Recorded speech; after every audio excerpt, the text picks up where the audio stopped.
प्रिय सज्जनों, संसार में व्यक्ति को परमात्मा ने सब कुछ दे करके भेजा है। अब परमात्मा संसार में व्यक्ति की परीक्षा ले रहे हैं, उसकी टेस्ट ले रहे हैं, जांच कर रहे हैं। अब हमें संसार में क्या करना चाहिए इसका मार्गदर्शन परमात्मा नहीं करेंगे, क्योंकि जो परीक्षा लेता है वह किसी का मार्गदर्शन नहीं करता है, वह उत्तर नहीं बताता है। अब हमें संसार में जो करना है इसका मार्गदर्शन सत्संग के द्वारा, सद्गुरु के द्वारा प्राप्त होगा और उसी मार्ग पर चलकर हम अपने जीवन का कल्याण करेंगे। परमात्मा को जो देना है सबको दे दिया। परमात्मा किसी को कुछ देते ही नहीं हैं। वास्तव में व्यक्ति जो कुछ करता है उसी का फल उसे वापस लौटाते हैं। तो परमात्मा से अब अपेक्षा रखना उचित नहीं है। हमें ज्ञान चाहिए, बुद्धि चाहिए, विवेक चाहिए। उस आधार पर हमें अपने जीवन को अच्छा बनाना है। अब परमात्मा के साथ जो हमारा संबंध होगा ये दोनों तरफ से मजबूत होगा। आज बहुत सारे लोग इस बात को लेकर शिकायत करते हैं, भगवान हम पर ध्यान नहीं रखते। ये सोचना छोड़ दीजिए, इसके बदले ये विचार करिए कि हम परमात्मा का कितना ध्यान करते हैं। यदि आप परमात्मा का ध्यान करते हैं तभी तो परमात्मा भी आपका ध्यान रखेंगे, आपका ख्याल करेंगे और उतना ही करेंगे जितना आप करेंगे। इसलिए हमें अपना सोच बदलना है। हमें फल की नहीं कर्म की चिंता करना है, क्योंकि जो कर्म होता है वही फल देता है और इसके लिए ज्ञान चाहिए, बुद्धि चाहिए, विवेक चाहिए। प्रिय सज्जनों, संसार में परमात्मा ने सभी लोगों को भेजा है, कुछ समय देकर, कुछ अवसर देकर। इतने समय में हम सभी लोग जो कुछ करते हैं, सोचते हैं, इसकी परमात्मा जांच करता है और इसका ख्याल रखता है। परमात्मा को जो देना है उन्होंने सब कुछ देकर भेजा है। अब वो हमें वही देने वाले हैं जो हम सब करते हैं या संसार के लोग जो करते हैं, न उससे अधिक न उससे कम। तो हम सभी लोगों को फल की प्राप्ति पर ध्यान नहीं देकर कर्म पर ध्यान देना चाहिए। और कर्म अच्छा होगा गुण से, गुण अच्छा होगा ज्ञान से, बुद्धि से, सोच से। तो इसके लिए सत्संग की आवश्यकता है, इसके लिए गुरु से मार्गदर्शन की आवश्यकता है। तो अब हमें जीवन में जो कुछ मिलने वाला है, जो कुछ अच्छाई हासिल होने वाला है, वह सत्संग के द्वारा, सद्गुरु के द्वारा हासिल होना है। इसलिए अब हम सभी लोगों को ध्यान एकाग्रित करके सत्संग पर ध्यान देना चाहिए, गुरु के वचन पर ध्यान देना चाहिए और उसी के अनुसार आचरण करना चाहिए। आज संसार में बहुत सारे लोग ये समझते हैं कि परमात्मा उस पर ध्यान नहीं रखते। ये नहीं सोच करके हमें ये सोचना चाहिए हम परमात्मा का कितना ध्यान रखते हैं, हम परमात्मा का कितना ध्यान करते हैं, उनसे कितना प्रेम रखते हैं। क्योंकि हम जितना करते हैं उतने ही पाने के हकदार हैं, न उससे कम न उससे अधिक। इसलिए हमें स्वयं को देखना पड़ेगा। आप भजन गाते हैं, न जाने कौन से गुण पर दयानिधि गिज जाते हैं। परमात्मा जब भी खुश होंगे हमारे गुण से, हमारे कर्म से। इसलिए हमें स्वयं को बदलना होगा।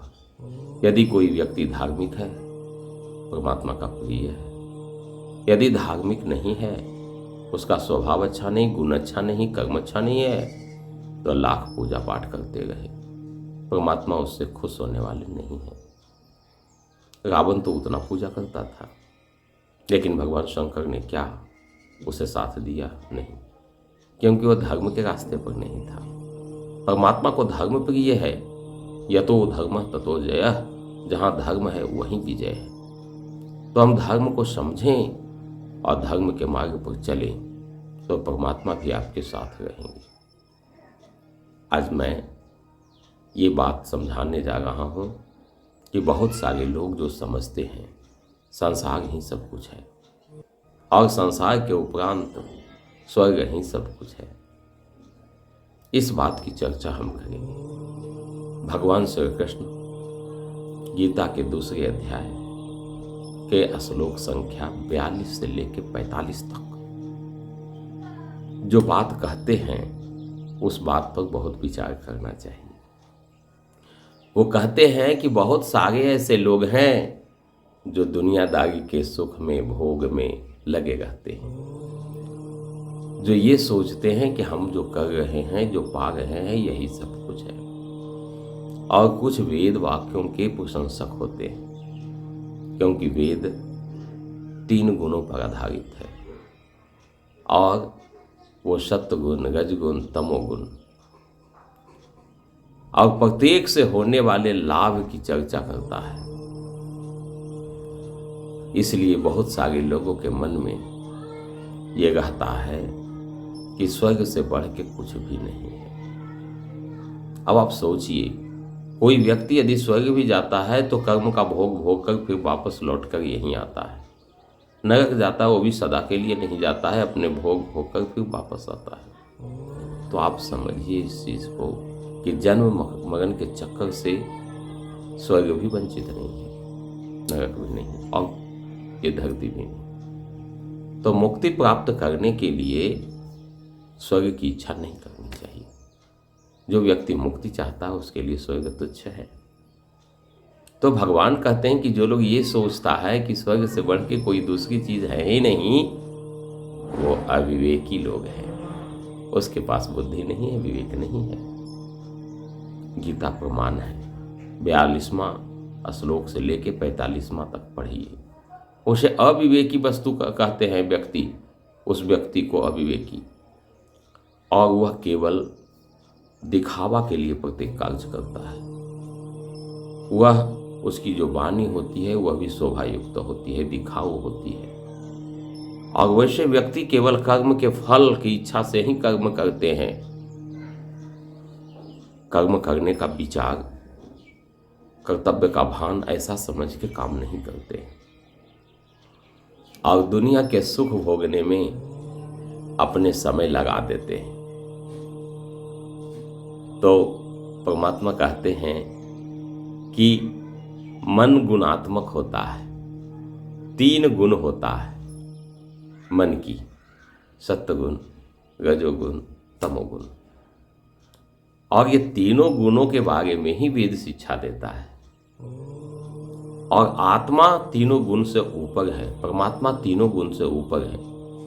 इसलिए परमात्मा को निर्गुण कहा गया है, मन को सगुण कहा गया है, क्योंकि तीनों रजगुण, तमगुण और रजोगुण,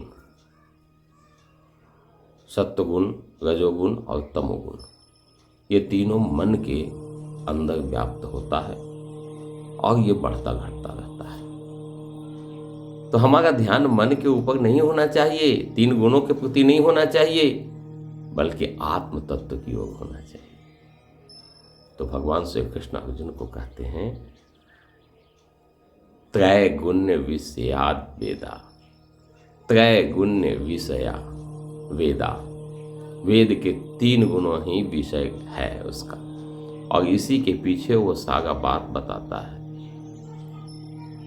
अब इससे ऊपर उठो और आत्म तत्व का बोध करो और उसके जैसा गुण ग्रहण करो तो परमात्मा खुश होते हैं। यही है, कौन से गुण पर दयानिधि गिर जाते हैं। तो आगे वो कहते हैं, त्रय निस्त्रय गुण्यो भवार्जुन, निस्त्रय गुण्यो भवार्जुन। अर्जुन, तीनों गुणों से ऊपर हो जाओ, इसको छोड़ दो। निस्त्रय गुण्यो भवार्जुन, इस तीनों गुण के पीछे मत पड़ो और तीनों गुण से ऊपर उठकर आत्म तत्व की ओर लगो। निर्द्वंदो, मन से द्वंद्व को समाप्त करो। सुख के पीछे दुख की चिंता नहीं करो, लाभ हानि की चिंता नहीं करो। इन सारे द्वंद्वों से, स्वर्ग नरक के पीछे मत जाओ, ये सब समस्त द्वंद्वों से ऊपर उठो। नित्यस्त्व अस्थो निगयोगो क्षेम आत्मवान।